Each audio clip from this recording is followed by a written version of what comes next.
Bonsoir à tous et bienvenue dans le Brief Continental, votre résumé de l'actualité africaine. Ce mercredi 20 mai, on fait le tour du continent. Économie, santé, sécurité et politique. Voici ce qu'il faut retenir. Commençons par les sujets économiques. Au Sénégal, la dette du pays au cœur des discussions. Le président Bassirou Diomaye Faye poursuit en ce moment des discussions importantes avec le FMI et la France autour de la dette sénégalaise. Des échanges auraient également eu lieu avec le président français Emmanuel Macron. Le Sénégal cherche à maintenir sa stabilité financière dans un contexte international compliqué, hausse des coûts d'emprunt, tensions budgétaires. Des négociations pourraient influencer les futurs projets publics et des réformes économiques du pays dans les prochains mois. Au Ghana, $1 milliard pour soutenir le cacao. La Banque centrale ghanéenne cherche à mobiliser $1 milliard sur le marché local pour soutenir son secteur du cacao. Le cacao reste l'un des piliers économiques ghanéens, mais il fait face à la volatilité des prix mondiaux et aux défis climatiques. L'objectif est de renforcer le financement du secteur tout en réduisant la dépendance aux capitaux extérieurs. Toujours au Ghana, le FMI relance le débat sur une ouverture plus large du secteur électrique aux acteurs privés. La question revient régulièrement dans les discussions économiques du pays, qui cherche à améliorer son réseau énergétique et à réduire les difficultés financières du secteur. Un sujet sensible, car l'électricité est un enjeu vital pour les ménages comme pour l'industrie. En Angola, le gouvernement annonce le lancement d'une nouvelle plateforme numérique pour suivre les investissements publics. Concrètement, cet outil doit permettre aux autorités de mieux contrôler les dépenses de l'État et l'avancement des grands projets.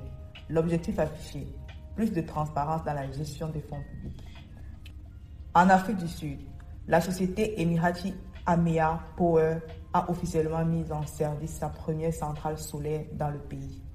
Ce projet illustre l'accélération des investissements dans les énergies renouvelables sur le continent, alors que de nombreux pays cherchent à diversifier leurs sources d'énergie. L'Afrique du Sud reste l'un des marchés énergétiques les plus stratégiques d'Afrique. Passons maintenant à l'actualité politique, sécuritaire et sanitaire. En République démocratique du Congo, entre Momboualou et Bunia, dans la province de l'Ituri, les équipes médicales et les dispositifs de surveillance ont été déployés pour limiter la propagation du virus dans cette région déjà fragilisée par l'insécurité. Les autorités appellent la population à respecter les mesures de prévention. Au Mali, les routiers évitent certains axes qui vont vers le Mali. Plusieurs syndicats de transporteurs routiers sénégalais ont appelé cette semaine les chauffeurs à éviter certains axes en direction du Mali. En cause, les tensions sécuritaires persistantes sur plusieurs routes de la région. Une situation qui pourrait peser sur les échanges commerciaux entre les deux pays. Ce mercredi 20 mai, le Cameroun célèbre sa fête nationale de l'unité. Des cérémonies officielles, des défilés et des rassemblements se tiennent à Yaoundé et dans plusieurs grandes villes du pays.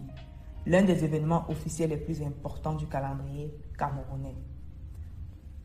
En Centrafrique, la discussion s'intensifie autour de la prochaine nomination d'un vice-président aux côtés du président Faustin Archange Touadéra. Plusieurs noms circulent dans les milieux politiques du pays. Une nomination scrutée de près dans un contexte de réformes institutionnelles et d'équilibre fragile. C'est la fin de cette édition du Brief Continental. Merci de nous avoir suivis ce mercredi 20 mai. Abonnez-vous, ne manquez aucune édition et à très bientôt pour un nouveau point sur l'actualité.